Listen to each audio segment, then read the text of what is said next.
Bonjour et bienvenue sur cette nouvelle capsule Conscience et Sens. Donc Florence avec vous pour un nouveau sujet. Aujourd'hui je vais vous proposer de vous énoncer 6 bienfaits à être soi en toute situation. Ce n'est pas toujours facile, je suis bien d'accord avec vous.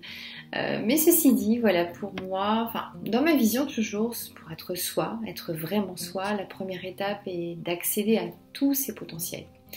Vraiment à tous ses potentiels, se connaître parfaitement, accéder à aussi nos défis, parce qu'on a tous des défis. Ces défis sont là pour nous faire progresser, nous faire avancer dans notre vie, nous faire évoluer. Ils sont pas toujours très sympas, ça c'est sûr, ils sont souvent bousculants, mais l'objectif étant de pouvoir grandir grâce à ces défis.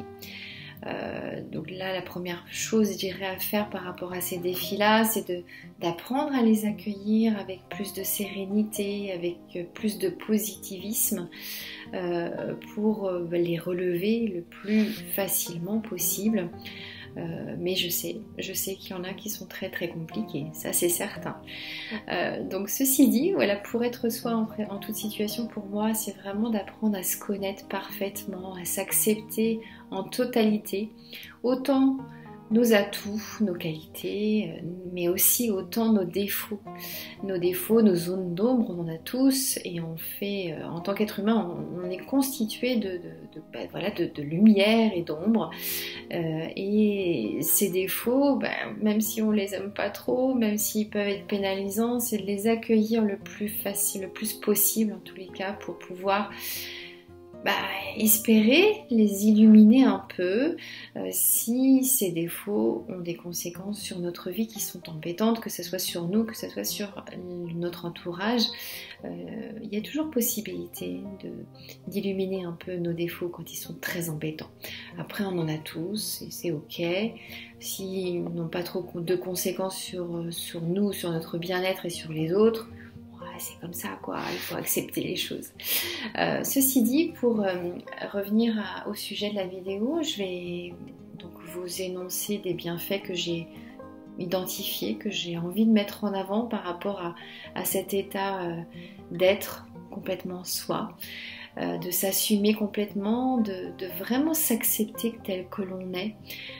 Et je sais que c'est une difficulté que beaucoup de personnes rencontrent, d'accepter qui on est complètement. Et je dirais que c'est même c'est certainement un boulot de toute une vie. Mais l'idée c'est d'avancer progressivement et puis d'atteindre des étapes qui nous permettent d'être progressivement de mieux en mieux avec soi. Donc les bienfaits pour moi sont les suivants. C'est déjà de pouvoir, quand on est complètement dans l'acceptation de soi, d'être en harmonie avec qui on est. Qu'est-ce que je veux dire par là? C'est tout simplement en fait pouvoir être dans sa vie tout le temps, on va dire avec le moins possible de doute ou d'hésitation sur ce qu'on est, sur ce qu'on veut faire, pour pouvoir être complètement à l'aise dans l'évolution de notre vie. Et c'est possible d'atteindre ça, je vous assure que c'est possible à partir du moment où on est vraiment dans une acceptation totale de qui on est. On parvient à être complètement aligné, voilà, avec tout ce qu'on fait, tout notre état d'être aussi, même les états qui sont pas toujours très plaisants parfois dans notre vision ou dans la vision des autres. On est en accord avec ça parce qu'on accepte aussi de pas être parfait. Donc ça c'est quelque chose qui est déjà très très plaisant au quotidien quand on parvient à cet état. Au-delà de ça, c'est qu'aussi, donc un autre bienfait, c'est d'avoir plus de confiance en soi. Quand on parvient vraiment à se connaître parfaitement, à s'accepter avec les belles choses et les choses qui sont un peu moins sympas pour soi, on a cette possibilité de développer notre confiance en nous. Et dans une vie quelle qu'elle soit, la confiance en soi, on le sait, c'est quelque chose de très important pour pouvoir être serein dans sa vie, prendre des décisions, avancer sur notre chemin vers toujours plus d'épanouissement. Et c'est vrai que cette confiance est importante. Alors, je ne vais pas parler de l'estime de soi, On peut faire un parallèle aussi, bien sûr, c'est différent de la confiance en soi, mais l'estime de soi va forcément aussi augmenter quand on a cette conscience de qui on est, qu'on s'accepte tel que l'on est, on va s'aimer forcément beaucoup plus. Et ça, c'est important aussi pour s'ancrer à la fois dans notre vie, dans notre quotidien, mais aussi dans les décisions qu'on prend, dans les choix qu'on doit faire. Et puis face aussi aux autres, dans notre partage avec les autres, donc c'est très important aussi. Donc quand on a plus confiance en soi, donc un autre bienfait, le troisième, c'est du coup on va oser un peu plus de choses. On va oser, on va s'affirmer un peu plus, on va peut-être partager un peu plus ce qu'on ressent, notre point de vue sur différentes situations, et ce qui fait que on est un peu moins sujet à des frustrations, parce que souvent quand on n'arrive pas à s'exprimer, quand on n'arrive pas à oser des choses, on est frustré, et cette frustration, elle apporte des énergies négatives dans notre quotidien, ce qui fait qu'on peut ne pas se sentir complètement bien. Donc ça c'était le troisième. Le quatrième, je reprends ma petite liste pour voir si j'ai rien oublié.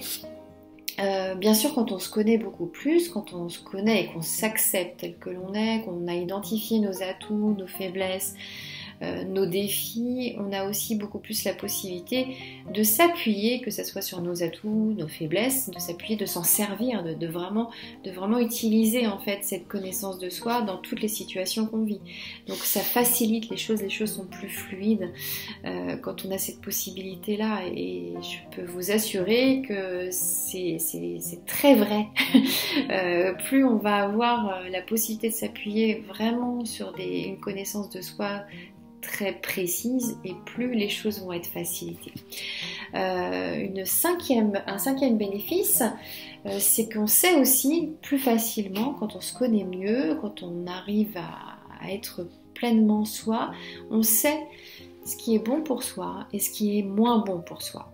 Donc ce qui évite parfois de prendre des directions qui sont pas forcément bonnes pour nous, et de tout de suite en fait identifier que par là il faut pas y aller, quoi, parce que du coup par rapport à qui on est, par rapport à nos besoins profonds, ça va pas répondre à tout ça. Donc ça évite de prendre des directions et de se rendre compte un peu plus tard que finalement il n'aurait pas fallu. Donc c'est vrai que ça permet de ne pas vivre des situations un peu lourdes, et de pas perdre aussi du temps à expérimenter des choses qui finalement en se connaissant mieux, ne correspondent pas du tout à ce qu'on a besoin de vivre. Par rapport aussi aux relations, donc ça c'est le sixième et dernier bénéfice par rapport aux relations qu'on vit. Forcément, plus on est ancré avec soi-même, plus on est soi-même, et plus on va se donner la possibilité de vivre des relations, on va dire, fluides et transparentes. Et ça, c'est très important aussi dans notre relationnel, quel qu'il soit, d'avoir cette possibilité d'être vraiment soi. Après, on plaît pas, on peut pas plaire à tout le monde, ça c'est ok. Mais l'avantage, c'est que on va du coup partager des choses avec des personnes qui vont nous accepter tel que l'on est, puisque voilà, il n'y a pas de faux semblants, et ça permet aussi de ne pas s'embarquer dans des choses qui finalement ne mènent à rien. Donc ça c'est pour moi aussi très très important. Donc voici les 6 bénéfices que je voulais partager avec vous. Après je voulais, donc ça c'est, je dirais, une première étape pour être déjà complètement soi, avoir cette possibilité d'être complètement soi dans toutes les situations. Après une deuxième étape, une fois qu'on a réussi avec ça, c'est pas magique, hein. Une fois qu'on a réussi cette première étape, il faut continuer à nourrir cet amour de soi, à du coup développer beaucoup de bienveillance envers soi, à être son meilleur ami, parce que forcément l'être humain a cette tendance à parfois voir les choses plus difficiles que les choses plus faciles, et c'est un exercice de tous les jours. Donc c'est vraiment une deuxième étape qui est très importante. La première, elle est primordiale, mais c'est pas gagné si on n'a pas cette conscience qu'il est nécessaire d'alimenter, de toujours être dans cette vraiment cette approche de soi avec beaucoup de bienveillance, beaucoup de tolérance, beaucoup d'amour en fait, qui permet de pas être dans dans trop d'exigences avec soi-même ou trop de jugement, parce que plus effectivement on avance dans notre chemin, plus on va avoir cette nécessité en fait de continuer à nourrir cet amour. Et malgré tout, la vie, elle est ce qu'elle est, et elle va nous mettre sur notre chemin des difficultés, des épisodes de vie qui vont peut-être nous amener à nous juger un peu, et c'est là où il faut rester vigilant, parce que du coup c'est vraiment un travail quotidien de nourrir cet amour de soi, d'être dans cette démarche toujours d'extrême bienveillance avec soi, tout en apprenant bien sûr de ce qu'on vit, des erreurs qu'on peut commettre, des situations difficiles qu'on peut vivre. L'idée c'est toujours d'être dans la conscience et l'apprentissage grâce à tout ce qu'on vit, à toutes ces expériences plus ou moins difficiles, mais tout en étant dans la bienveillance avec soi. Pour moi, c'est très important. Et je ne sais pas si ça vous parle, mais finalement, être, on va dire, complètement soi, être bien avec soi, c'est comme tisser une relation avec soi. Et quand on tisse une relation avec soi, ça équivaut aussi à tisser une relation avec quelqu'un d'autre. Et qu'est-ce qu'on fait quand on tisse une relation avec quelqu'un d'autre? On va pas être dans le jugement de l'autre, on va pas, en tout cas si on veut que ça fonctionne, on va pas être dans la malveillance, on va pas être on va dire dans le sabotage de l'autre, on va plutôt être dans le soutien. Donc l'idée c'est qu'on soit dans la même démarche avec soi, qu'on soit bienveillant avec soi, qu'on soit le moins possible dans le jugement, qu'on soit effectivement dans le don de beaucoup d'amour pour soi, comme on pourrait l'être pour quelqu'un d'autre. À partir du moment où on veut qu'une relation fonctionne, effectivement, on met des choses en place pour qu'elle fonctionne. Et avec soi-même, eh bien, c'est la même chose.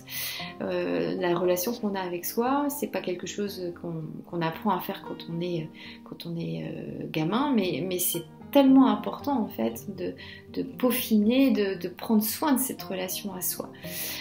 C'est quelque chose, enfin pour moi c'est même le plus important pour pouvoir aussi développer des relations aux autres les plus saines possibles. Donc soyez votre meilleur ami. c'est vraiment le résumé de cette situation, c'est ça. Si on peut être son meilleur ami, on va pouvoir du coup vraiment s'asseoir sur qui on est complètement et être bien avec les autres et donner tout ce qu'on a à donner aux autres aussi.